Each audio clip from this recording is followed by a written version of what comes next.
Welcome to our deep dive into 3 books of occult philosophy. Ooh, exciting. It is, right? Yeah. We're tackling Heinrich Cornelius Agrippa, Big one. a real giant of Western esotericism. Absolutely. And you know what's really cool? You've given us excerpts from the book itself, Oh, nice. which hit all the core themes. Perfect. Plus, we have a scholarly article that really digs into Agrippa's arguments and dissects it. Excellent. So listeners, get ready. Yeah. We're going to unlock the secrets of Agrippa's magical system, I love it. which, by the way, blends magic, Of course. astrology, alchemy, And spirituality It all goes together. into one potent philosophical cocktail. That's Agrippa for you. Right. Renaissance man. Yeah. Agrippa's work, even though it was written way back in 1533, still has so much to say to us today. I agree. It really gives us a unique lens to understand how magic was perceived during the Renaissance. It's true. Not just as some kind of superstition, but as a system of knowledge that actually tried to bridge the physical and spiritual realms.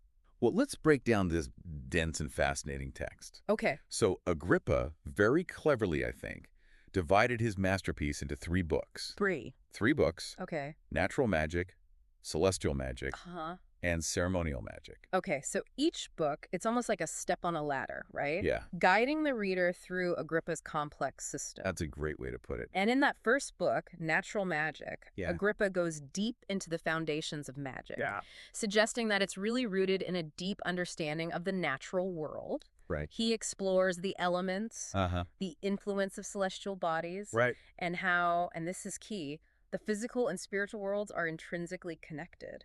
You know, it's fascinating how he emphasizes the importance of observation and understanding the natural world first. Yeah, It's almost like he's saying, hey, to work with magic, yeah, you first need to become a scientist, Right. carefully studying the laws of nature. exactly. What do you think? I think he saw a really profound connection between natural philosophy, Yeah. what we might call science today, Yeah? and the practice of magic. That's really interesting. He believed a magician needed to understand the properties of plants, minerals, and all the forces at play in the natural world. So then we move on to celestial magic in book 2. Okay. As the name suggests, this is where Agrippa explores the power of the stars and planets. Right. This is where we get his detailed exploration of astrology. Okay. Agrippa really believed that celestial bodies influence not just the physical world, Uh-huh. but also human destiny Wow. and events. Okay. And he goes deep into how to create talismans Yeah. and rituals to harness these cosmic forces. This is where the concept of the great chain of being comes in, right? This Yeah. idea that everything in the universe is interconnected. Like a giant cosmic web. Yeah, where each part affects the whole. Exactly. Agrippa saw the universe as this incredibly interconnected network, right? Yeah. Where everything from the smallest grain of sand to the highest celestial sphere, It's all linked. it's all linked. And this concept is so pivotal to understanding how he believed magic worked. Oh, absolutely. So how does that work? Okay. How did he envision this magical connection? Well, this is where it gets interesting. Okay, I'm ready. Agrippa didn't just see magic as a top-down force Okay. with the divine, Yeah. influencing the mundane world. Okay. He argued for a bottom-up approach, too. Wait, you mean he thought humans could influence the heavens? That's the idea. Wow. Our actions here on Earth could ripple upwards Right. through the great chain of being Yeah. and actually affect the celestial realms. That's pretty revolutionary for his time. Oh, it's completely turning the traditional hierarchical view of the universe on its head. How did he reconcile that with the prevailing religious beliefs? Well, he believed that humans, through specific rituals Mhm. and a deep understanding of natural and celestial forces, Yeah. could affect change in those higher realms. And he doesn't stop there, does he? He doesn't. He also challenges the traditional notion of where magic's power comes from. Right. So elaborate on that for me. Okay, so what was so radical about his concept of magical power? Yeah. Agrippa, and this might sound shocking to some, Okay. believed that faith itself Mm. held immense power in magical operations. Okay. And get this. I'm listening. He even suggested that belief in a false religion Really? could still yield results.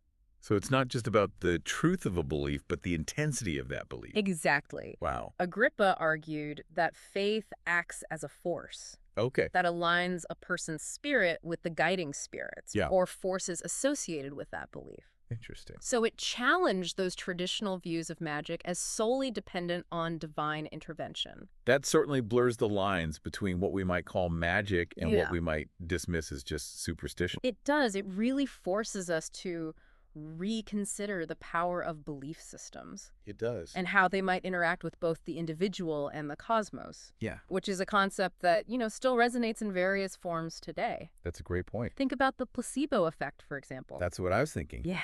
We see this idea echoed in modern science, where belief and mindset can significantly impact physical outcomes. It's a fascinating connection. It is. Agrippa, even though he lived centuries ago, Yeah. touches upon these very relevant ideas about the power of the mind. This is making me see Agrippa's magic in a whole new light. Yeah. It's not just about chanting spells or mixing potions. It's deeper than that. It's about aligning your will with the fabric of the universe. Yes. So where does Book 3 fit into all of this? Yeah.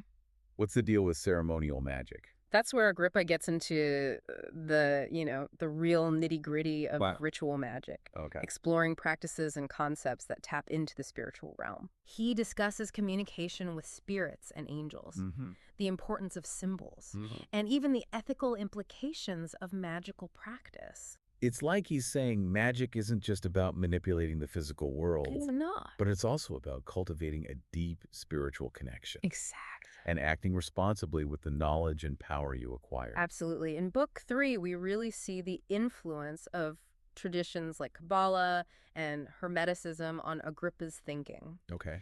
And he masterfully blends these mystical traditions with Christian theology. Which was a pretty bold move during his time. Very bold. He was Right. walking a fine line there, He was. pushing the boundaries of accepted knowledge Yeah. without, completely overstepping them. But before we dive into that precarious balance, let's unpack one more crucial concept. All right. You mentioned earlier that Agrippa presented a revolutionary idea about how magic worked. Yes. One of the scholarly articles you provided highlights this brilliantly. It points out that Agrippa's concept of magic wasn't just top-down, Okay. the divine shaping the earthly, Right. but also bottom-up, Okay. meaning magic could start in the natural world and affect higher realms. Wow. That's quite a statement. It is. So he's suggesting that humans could potentially influence the divine. Essentially, yes. Okay. He's suggesting a more dynamic relationship between the human and the divine, Uh-huh. where human actions can have repercussions beyond the physical realm. Okay, my mind is already swirling with the implications of this. I bet. It's like he's saying that we're not just passive recipients of divine will, Right. but active participants in the shaping of reality. Precisely. And this idea, you can imagine, Yeah. was quite radical for its time It was. and really challenged the established Neoplatonic view of a hierarchical universe. So if Agrippa believed humans could influence the universe through magic, Uh-huh. what kind of person did he envision as being capable of wielding such power? Good question. Did he believe anyone could do it? Right. Or did it require specific qualities and training?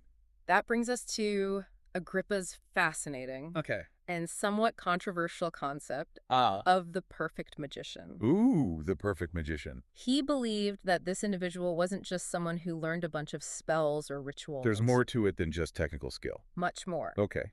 Agrippa believed the perfect magician was born under favorable astrological conditions, Interesting. possessing a naturally balanced soul, Okay. and then this individual would undergo rigorous intellectual and physical discipline Wow. to master magic. So it's like a combination of innate talent, spiritual purity, and years of dedicated practice. That's a perfect analogy. Wow. He's essentially describing the creation of a spiritual athlete, Okay. someone who can navigate the complexities of magic Yeah. without succumbing to its potential dangers. This idea of the perfect magician really highlights Agrippa's emphasis on both knowledge and ethics in magical practice. Absolutely. He believed that power without responsibility was a recipe for disaster. It makes me wonder, how did he see this perfect magician using their powers? Okay. What was their role in the grand scheme of things? According to Agrippa, the perfect magician didn't seek personal gain or worldly power. Really? Their goal was to uphold divine order, Okay. acting as a conduit for harmony between the realms. That's a fascinating perspective. It is. It challenges the often negative stereotypes associated with magic. Yeah. and positions the magician as a force for good in the universe. Right. But how did this perfect magician achieve this harmony? Okay. Did Agrippa provide any practical guidelines or frameworks for magical practice? He did, and this is where his fascination with numbers comes into play. Numbers. Agrippa dedicated a significant portion of his work, Okay. particularly in Book 2, to discussing the role of numbers Oh. and their connection to cosmic harmony. Wait, so numbers have magical significance in Agrippa's system. They do. Tell me more. Agrippa firmly believed that numbers weren't just abstract symbols, but fundamental building blocks of creation, each holding divine meaning and influence. Okay. And he meticulously outlined the powers he attributed to numbers 1 through 12, suggesting they could channel energy from the divine realm and influence the natural world. So it's not just about numerology, Yeah. but about understanding the deeper cosmic significance of numbers Exactly. and how they connect to the structure of the universe. He argued that numbers hold the key to understanding the divine blueprint of creation. Wow. And this understanding, for Agrippa, was essential for the perfect magician to effectively work with magic. Okay, this is opening up a whole new layer of complexity in Agrippa's system. It is complex. So we have magic flowing between realms, Yeah. the power of belief shaping reality, Right. and now numbers acting as cosmic building blocks. It's all connected. My mind is officially buzzing with questions. It's a lot to process, isn't it? It is. And we've only just scratched the surface. Oh no. We haven't even touched upon the specifics of Agrippa's magical practices. Okay. His exploration of angelic and demonic hierarchies, Ooh, that sounds interesting. or his warnings about the dangers of necromancy and black magic. Hold on tight, listeners, Yeah. because we're about to go even deeper into the world of 3 books of occult philosophy. Buckle up. Buckle up as we unravel more of Agrippa's fascinating Absolutely. and sometimes controversial ideas Oh, yes. in the next part of our deep dive.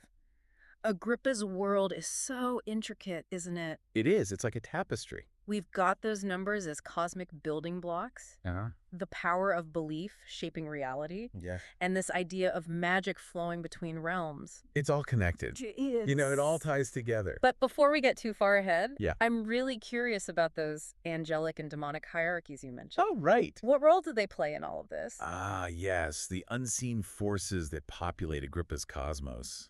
I like that. In Book 3, he dives deep into detailing the ranks of angels and demons, drawing upon both Christian and Kabbalistic traditions. Oh. And understanding these spiritual beings and their powers Mm-hmm. was essential for anyone, according to Agrippa, Yeah. venturing into the practice of magic. So it's like he's providing a roadmap to the spiritual realm, It is. It's like a who's who. outlining who's who and what they're capable of. Exactly. That's very helpful. It's crucial to remember that for Agrippa, Yeah. magic wasn't just about manipulating the elements Okay. or harnessing celestial energies. It's more than that. It was also about interacting with these unseen forces, Okay. both benevolent and malevolent. Okay, so now I'm picturing a magician summoning angels for assistance.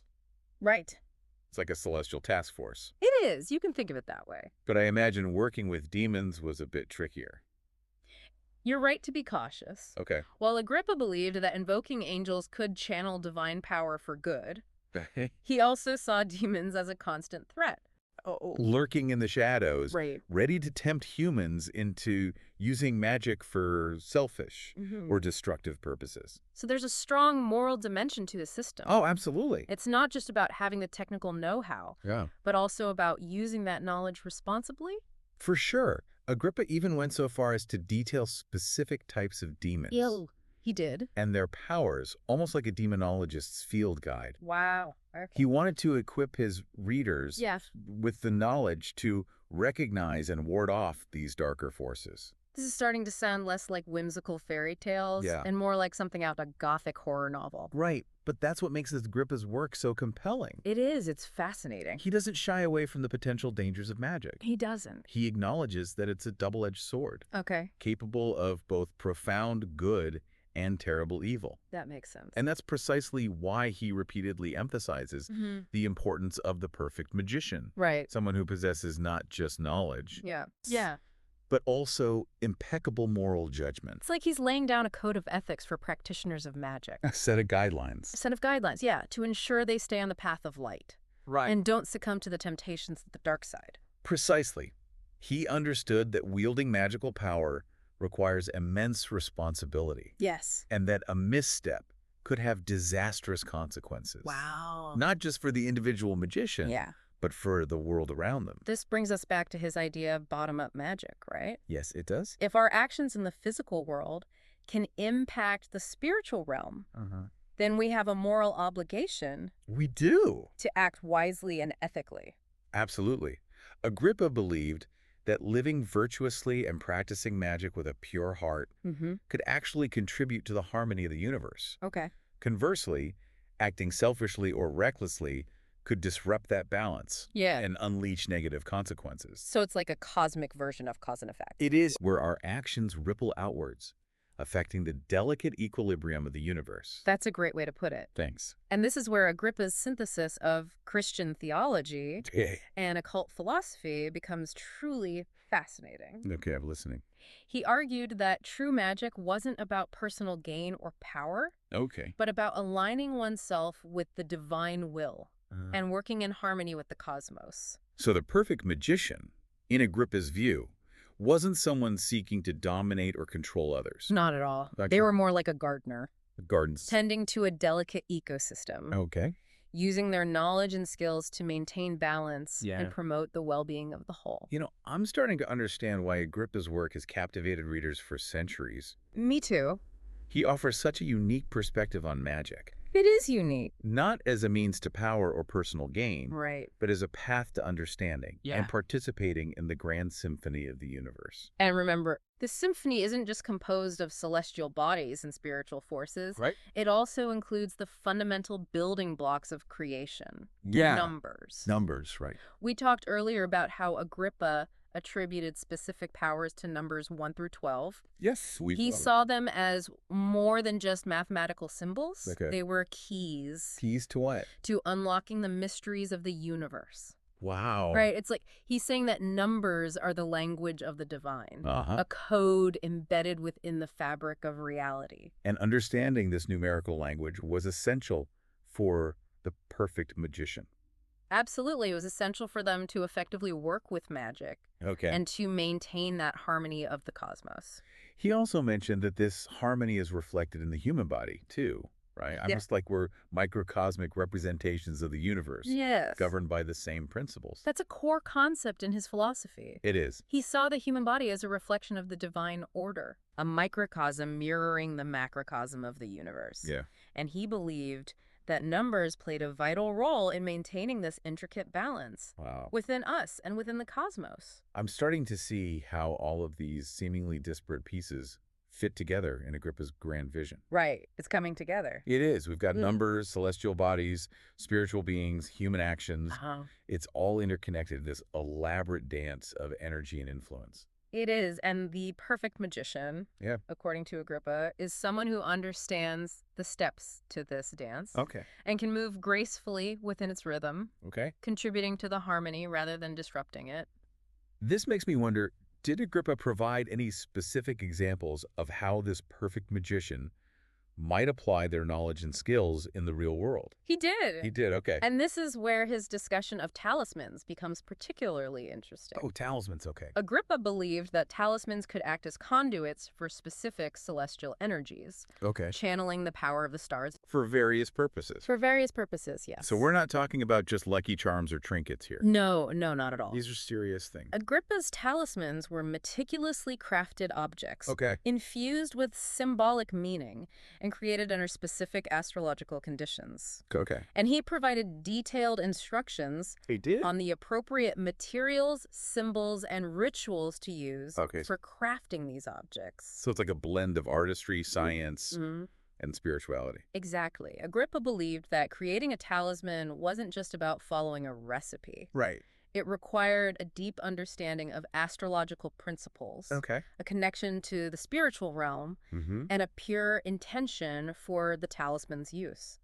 So it sounds like he believed that the effectiveness of these talismans depended not just on the technical process of their creation, Right. but also on the mindset and the intention of the creator. Absolutely. He emphasized that a strong belief in the power of the talisman was essential for Right. its efficacy. That's interesting. This ties back to his earlier assertion about the power of belief. in magical workings. It does. So it's like he's saying that the power of magic isn't solely external, Right. but also resides within the individual, their beliefs and their intentions. That's a key insight into Agrippa's system. It is. He believed that human consciousness played a vital role in shaping reality, and that a strong, focused intention could amplify the effects of magical practices. This is making me rethink everything I thought I knew about magic. I know. It's really interesting. It's less about manipulating external forces and more about understanding and aligning ourselves with the deeper principles governing the universe. And that's a profound takeaway from Agrippa's work. It is. He challenged those conventional notions of magic and presented a system that emphasized both knowledge and ethics, urging his readers to approach magic with a sense of reverence and responsibility. But even with this emphasis on ethical practice, I imagine there were still areas of magic that Agrippa considered off-limits. Right. Practices he deemed too dangerous or unethical. You're right. So despite his open-mindedness and exploration of diverse magical practices, Agrippa drew a clear line. He did. When it came to necromancy. The magic of communicating with the dead. That's right. Often portrayed as the ultimate taboo in magic. It is. Tampering with the realm of the dead. What was Agrippa's specific objection to necromancy? Well, as a devout Christian, Agrippa believed that the souls of the departed should be left to rest in peace. Not disturbed by the prying minds of the living. So even for someone who believed in communicating with spirits, necromancy crossed a fundamental ethical boundary. It did. He considered it a grave transgression against divine law. Wow. And a dangerous form of black magic. It's fascinating how, even within a system as seemingly open and diverse as Agrippa's, there were still clear moral boundaries and practices he considered off-limits. It speaks to the complexity of his thinking. It does. He wasn't advocating for a free-for-all approach to magic. No. He believed that knowledge and power needed to be tempered with wisdom and ethics. This makes me wonder, how did Agrippa reconcile his exploration of magic with his Christian faith? Right. Did he see any conflict between these two seemingly disparate realms of belief?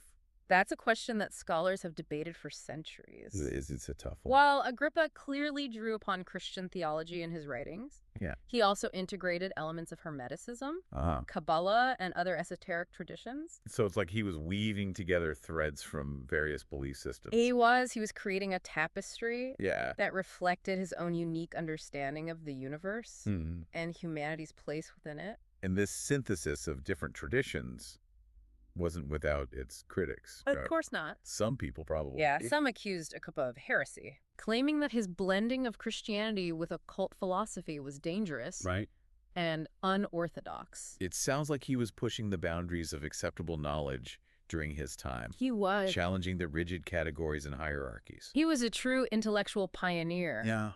Exploring forbidden territories and forging new paths of understanding. It's no wonder that 3 books of occult philosophy has endured for centuries. It's a remarkable book. Continuing to inspire and provoke readers to this day. I think so. Agrippa's work offers us a glimpse into a world where magic wasn't just a collection of spells and rituals, but a profound system of knowledge. Right. And a path to understanding the interconnectedness of all things. And even though centuries have passed since Agrippa penned his masterpiece, his ideas continue to resonate. They do. Offering valuable insights into the power of belief, the interconnectedness of the universe, and the importance of using knowledge and power responsibly. His exploration of the perfect magician is particularly intriguing.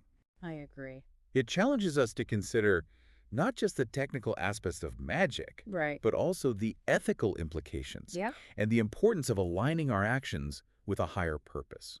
Agrippa's work reminds us that true power lies not in domination or control, but in understanding and harmonizing with the forces that govern the universe. Both seen and unseen. Well said. Thank you. But before we get too lost in these cosmic contemplations, there's one more fascinating thread we need to unravel.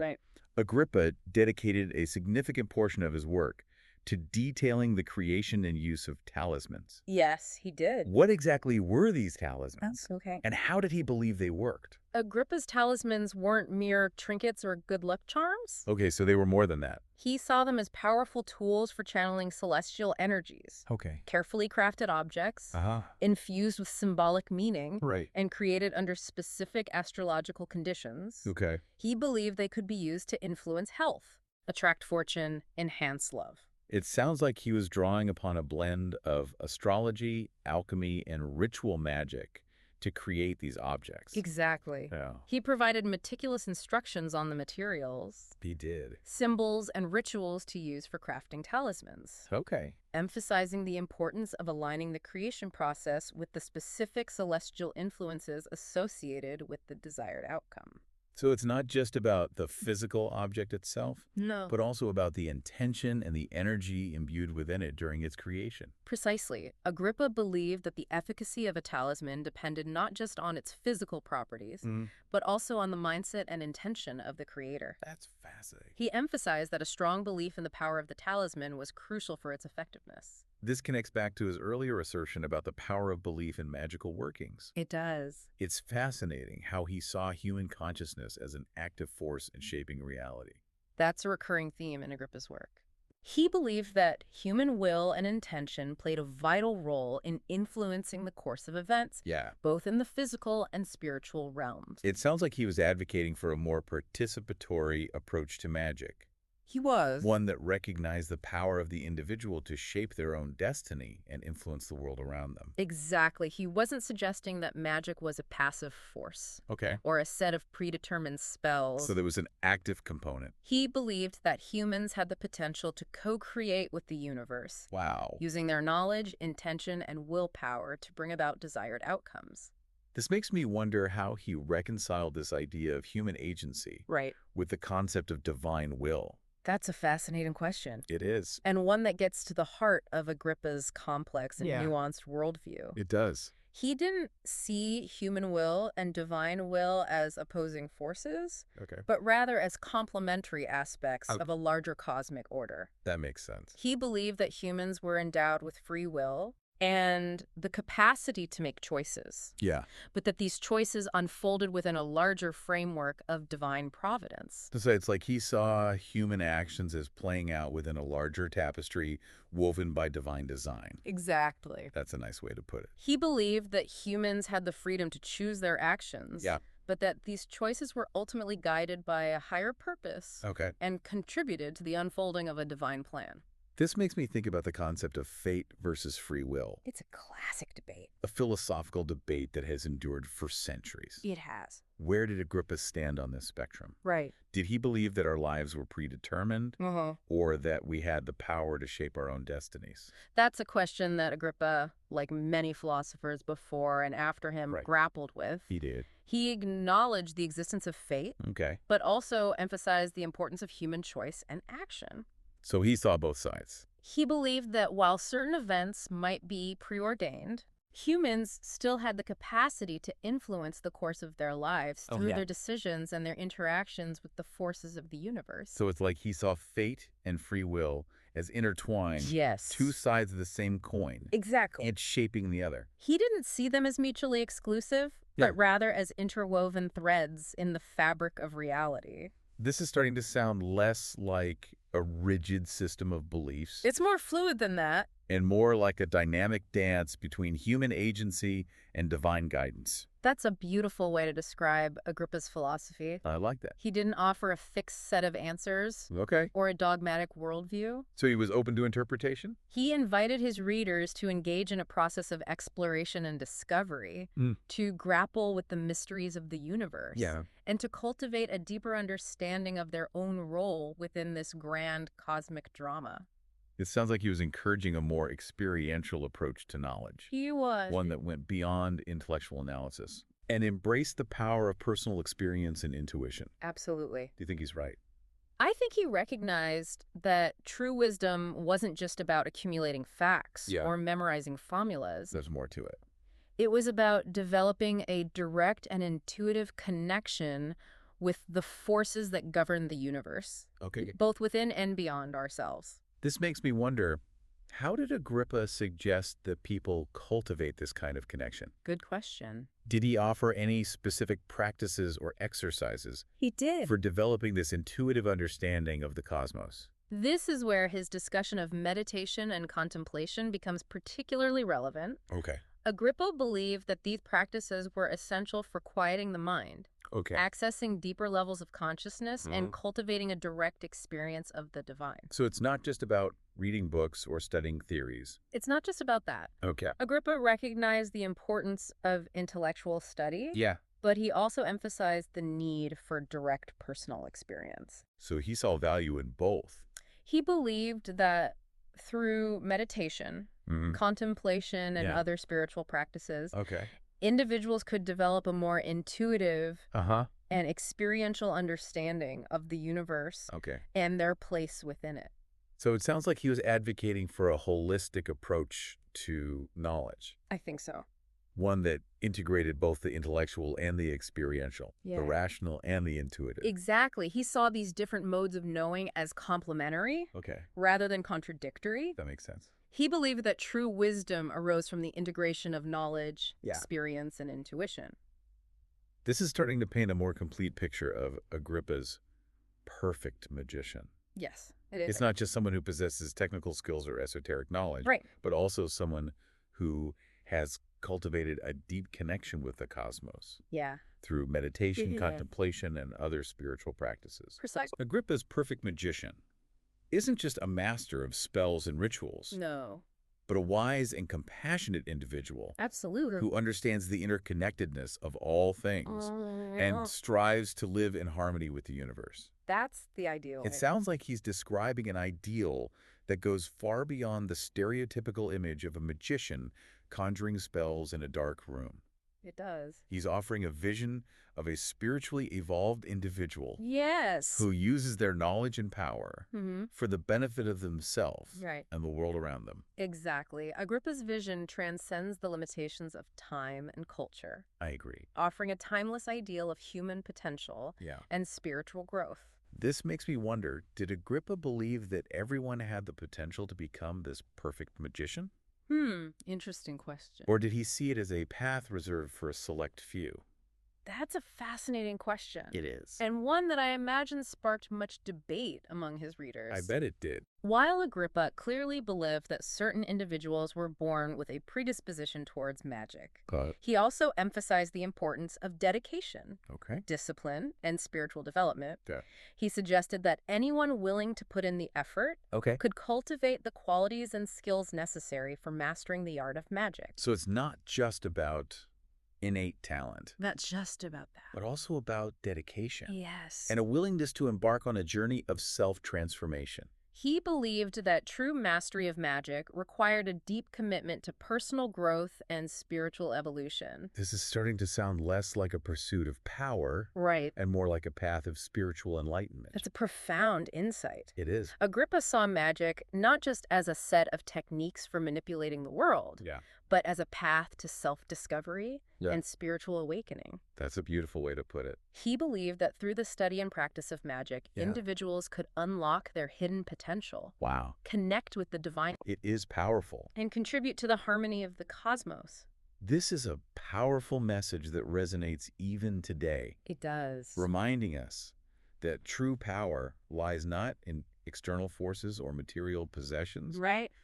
But in our own capacity for growth, transformation, and connection with something larger than ourselves. Exactly. Agrippa's work offers a timeless invitation to explore the mysteries of the universe. It does. And to embark on a journey of self-discovery and spiritual evolution. It's a journey that requires both knowledge and experience. It does. Intellect and intuition. Discipline and surrender. And it's a journey that ultimately leads us back to ourselves. Yes. To a deeper understanding of who we are and our place within the grand tapestry of existence. Well said. Thank you. But before we get too lost in these philosophical reflections, there's one final aspect of Agrippa's work that I'd like to touch upon. He dedicated a significant portion of 3 books of occult philosophy to discussing the dangers of black magic and the importance of ethical practice.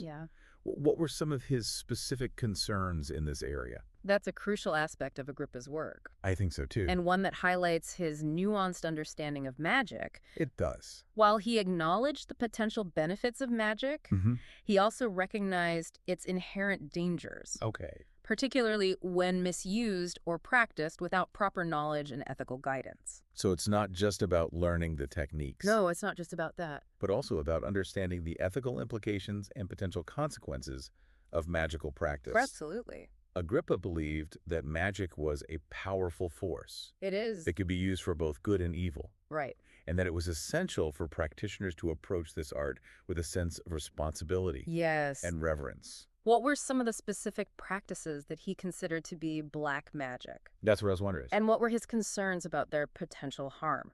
Agrippa's definition of black magic encompassed practices that aim to harm others, manipulate their will, or violate their free will. Those are pretty serious. He specifically cautioned against practices involving curses, hexes, and other forms of malevolent magic. So it sounds like he was particularly concerned about the potential for magic to be used for selfish or harmful purposes. Exactly. Which aligns with his earlier emphasis on the importance of the perfect magician as a force for good in the universe. It's all connected. It is. He saw the true magician as a wise and compassionate individual who used their knowledge and power to promote harmony and well-being. Right. Not to disrupt the balance of the cosmos or inflict suffering on others. It's fascinating how Agrippa navigated this complex ethical landscape. It is. Acknowledging the potential dangers of magic while also recognizing its potential for good. He understood that magic was a double-edged sword. It is. And that it was up to the practitioner to wield it with wisdom and discernment. This makes me wonder, what were some of the safeguards or ethical guidelines that Agrippa suggested for ensuring that magic was used responsibly? He emphasized the importance of purity of intention, self-knowledge, and spiritual development as essential prerequisites for ethical magical practice. I see. He believed that practitioners needed to cultivate a deep understanding of themselves, their motivations, and the potential consequences of their actions before engaging in any magical workings. So it's not just about following a set of rules or prohibitions. It's deeper than that. But about developing a strong moral compass. Yes. And a deep sense of personal responsibility. He saw ethics as an integral part of magical practice. Not as an external set of rules, but as an internal compass. Guiding the magician's actions and intentions. Exactly. It sounds like he was advocating for a more conscious and mindful approach to magic. Yes. One that acknowledged the interconnectedness of all things.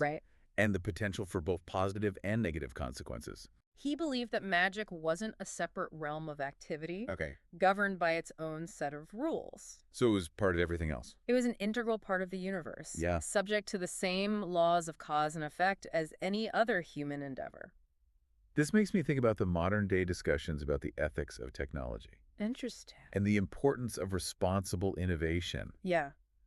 It seems like Agrippa's concerns about the potential misuse of magic are just as relevant today in the context of emerging technologies. That's a great connection. Agrippa's insights into the ethical dimensions of power and knowledge transcend the boundaries of time and context. They do. His work reminds us that any form of power, whether magical... So we've covered a lot of ground with Agrippa, right? We have. It's fascinating stuff. From the great chain of being to the power of belief. Right. Those talismans. The perfect magician. But there's one area we haven't really touched on yet. And it's one that I think kind of evokes a mix of fascination and fear. Necromancy. Necromancy, The art of communicating with the dead. It's a big one. It's a practice that has captivated and terrified people for centuries. It has. It's kind of a universal thing. And Agrippa doesn't shy away from it in his 3 books of occult philosophy. Right. What was his perspective on this, often taboo art? Well, for Agrippa, necromancy represented a dangerous, transgression of divine boundaries. Remember, he was a devout Christian. And he believed that the souls of the dead should be allowed to rest undisturbed. Not subjected to the prying inquiries of the living.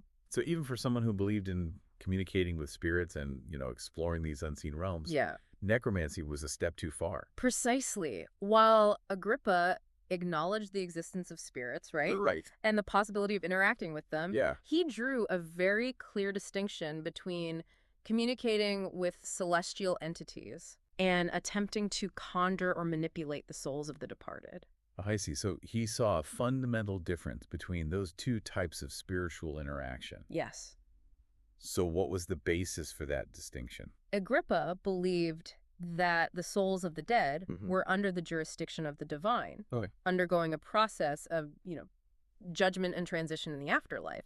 To interfere with this process through necromancy was, a violation of divine order and a potentially harmful act. So it wasn't just about the fear of disturbing the dead, right, but also a deeper concern about overstepping boundaries. Yes. And interfering with the sacred process. Exactly. Agrippa saw necromancy as a form of spiritual hubris, right? Wow, okay. An attempt to usurp divine authority and manipulate forces that were beyond human comprehension. This reminds me of his earlier warnings about the misuse of magic. It does. And the importance of ethical practice. It's all connected. It seems like necromancy, for Agrippa, was a prime example of how magic could be corrupted and used for, selfish or harmful purposes. Yeah. You're right to make that connection. Agrippa repeatedly emphasized that true magic was about aligning oneself with divine will, not about bending the forces of the universe to your personal desires. Right. And necromancy, in his view, really epitomized this dangerous perversion of magical power. It's interesting how even within a system as, seemingly open and diverse as Agrippa's, there were still clear moral boundaries. There were. And practices he considered off limits. It speaks to his nuanced understanding of the complexities and the potential pitfalls of working with magic. Did he offer any specific examples of the dangers of necromancy? Or any accounts of, individuals who had suffered negative consequences from dabbling in this forbidden art? Well, Agrippa didn't really delve into specific anecdotes or case studies. He did outline the potential, spiritual and psychological risks associated with necromancy. He warned that those who engaged in this practice risked opening themselves up to demonic influence, spiritual corruption, and even psychological torment. So it wasn't just a violation of, spiritual laws, but also a real threat. Yes. To the well-being of the practitioner. He saw it as a dangerous and misguided pursuit, one that could lead to both spiritual and psychological harm. This makes me think about, the modern-day fascination with the paranormal. The occult. While many approach these subjects with curiosity and hopefully, a healthy dose of skepticism. Absolutely. There are also those who may be drawn to the darker or more sensationalized aspects. The dark side, And Agrippa's warnings about the dangers of necromancy seem, just as relevant today as they were in his time. You're right to point out that connection. Agrippa's work reminds us that exploring the mysteries of the universe requires caution, discernment, and a strong ethical foundation. Strong foundation, It's a reminder that knowledge without wisdom can be a dangerous thing. Yes. And that the pursuit of power without responsibility can lead to, unforeseen and potentially harmful consequences.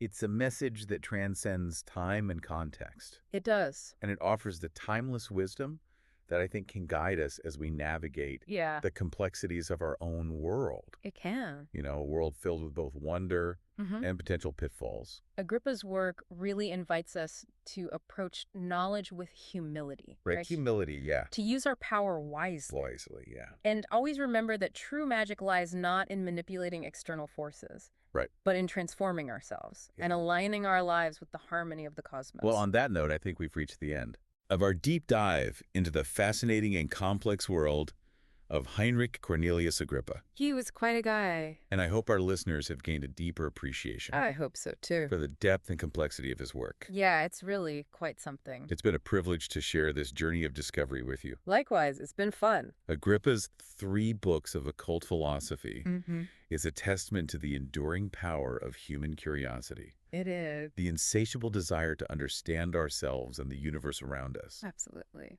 And his work reminds us that knowledge is a powerful tool. It is. But it must be wielded with wisdom, right, compassion, and a deep sense of responsibility. For sure. And that ultimately, the most profound magic lies not in manipulating external forces, but in transforming ourselves. And aligning our lives with the harmony of the cosmos. That's the real magic. That is the real magic. It is. Thank you for joining us on this deep dive. Thanks for having me. I encourage you to continue exploring Agrippa's work. It's worth it.